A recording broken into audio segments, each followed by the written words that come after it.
Every year, several hundred million walleye are stocked in lakes throughout the northern part of the country.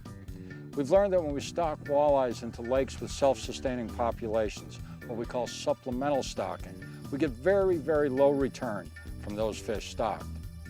What we don't know much about is what happens when you stock walleye in rivers. A recent study evaluated the effect of stocking walleye into the 11-Point River, a river that flows for about 140 miles through southern Missouri and northern Arkansas.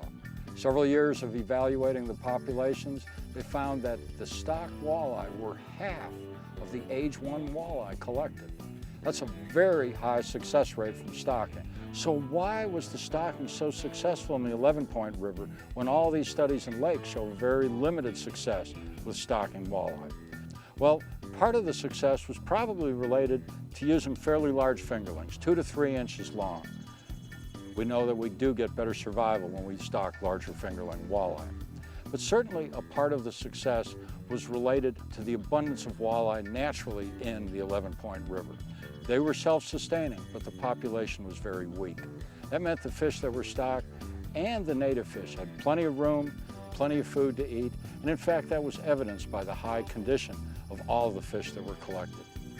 So what it looks like is we might have a good tool here for managing our walleye rivers. In fact, other studies also in the north have found pretty good success from supplementally stocking walleyes into rivers.